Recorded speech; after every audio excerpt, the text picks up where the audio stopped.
রাজনৈতিক দলের নেতা নেত্রীকে নিয়ে বিরোধীরা রাজনীতি করার চেষ্টা করবে, এটাই নিয়ম। কারণ বিরোধীরা সবসময় একটি দুর্বল জায়গা অথবা সমালোচনার জায়গা খুঁজবে। প্রতিদ্বন্দ্বিতা তো এই জায়গাটাতেই। কিন্তু আমার কাছে মনে হয়েছে যে এই মুহূর্তে যে ধরনের কিছু সমালোচনা এসেছে সেটা ঠিক মানবিক দৃষ্টিভঙ্গি থেকে না।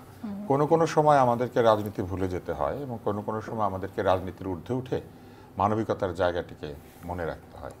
আমাদের এটা ভাবার কোনো কারণ নাই যে বেগম জিয়ার একমাত্র সন্তান এই মুহূর্তে জীবিত তারেক রহমান এবং তিনি আসছেন না, কিন্তু মায়ের প্রতি তার যে ভালোবাসা সেটা নিশ্চয়ই আমাদের কারো চাইতে কম না, তাই না? এবং এইখানে যদি কেউ প্রশ্ন করেন যে উনি কেন মাকে দেখতে আসছেন না, নিশ্চয়ই কোনো যুক্তিসঙ্গত কারণ আছে যেটা উনি জানেন অথবা ওনার পরিবার জানেন, যেটা হয়তো তিনি আমাদের সঙ্গে শেয়ার করতে চান না, এবং এই জায়গাটিকে আমাদের শ্রদ্ধা করা উচিত। প্রথমেই পেশেন্টের তথ্য কিন্তু একটি সংবেদনশীল বিষয় এবং গোপনীয় বিষয়। পেশেন্টের পরিবার যদি পেশেন্ট কথা বলার মতো জায়গায় না থাকেন তাহলে পরিবার ঠিক করবে যে কতটুকু গোপনীয়তা রক্ষা করা হবে। আর এছাড়া পেশেন্টের নিজেরও ইনস্ট্রাকশন থাকতে পারে। আর ডাক্তারদেরও কিছু এথিক্যাল জায়গা আছে যে সংবেদনশীল তথ্যগুলি তারা কখনোই বলেন না পরিবারকে ছাড়া, এমনকি পরিবারকেও বলে দেন যে এইগুলি যেন তারা বাইরে না বলে। ফলে আমি মনে করি এই জায়গাতেও আমরা যখন প্রশ্ন করি সব জানতে চাই, তার চিকিৎসকরা এবং তার পরিবার সিদ্ধান্ত নেবেন কতটুকু আমাদেরকে জানতে দিবেন। বাকিটুকু আমরা আজ না হলে কাল জানতে পারবো, কিন্তু এই মুহূর্তে যেটা প্রয়োজন ওনারা ততটুকুই জানাবেন। তৃতীয় যে জায়গাটি হচ্ছে সেটি হচ্ছে যে তারেক রহমান কিন্তু অনেক দিন যাবৎ বিদেশে, এবং তার বিদেশে যাওয়ার প্রেক্ষাপট কিন্তু খুব সরল সহজ ছিল না। আমরা জানি 1/11-এর একটা শাসন ছিল, সেই সময় একটা -2 ফর্মুলা ছিল, সেই সময় বাংলাদেশের দুই প্রধান নেত্রী কারাগারে অন্তরীণ ছিলেন, নানান ধরনের দর কষাকষি ছিল।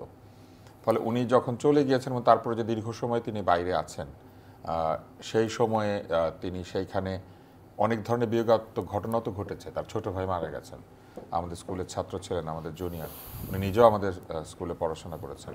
তো এটা খুবই দুঃখজনক ঘটনা ছিল যে এরকম একটি সময়ও কিন্তু পুরো পরিবার এক জায়গায় হতে তাদের কষ্ট হয়েছে।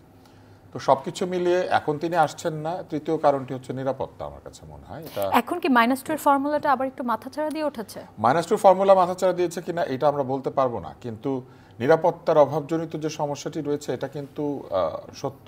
কেননা আমরা এখনো রাস্তার মব বন্ধ হয় নাই, এখনো আমাদের রাস্তাঘাট পুরোপুরি নিরাপদ হয় নাই, এখনো অনেক ঘটনা ঘটে যেটার দায়িত্ব কেউ নেয় না।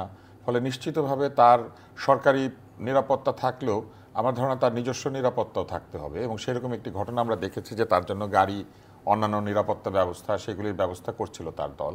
ফলে সেটা পুরোপুরি সম্পন্ন হয়েছে কিনা আমরা জানি না, এটা হয়তো আমার সিনিয়র ভাই হারুন ভাই বলতে পারবেন, আমরা আবার একই মেডিকেলের ছাত্র। আমরা হারুন আল রশিদের কাছে আবার একটু শুনি।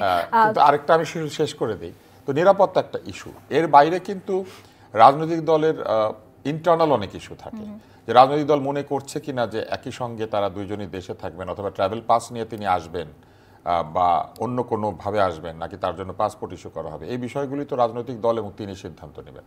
ফলে আমরা আসলে ভালো করে পুরো ব্যাপারটা জানি না।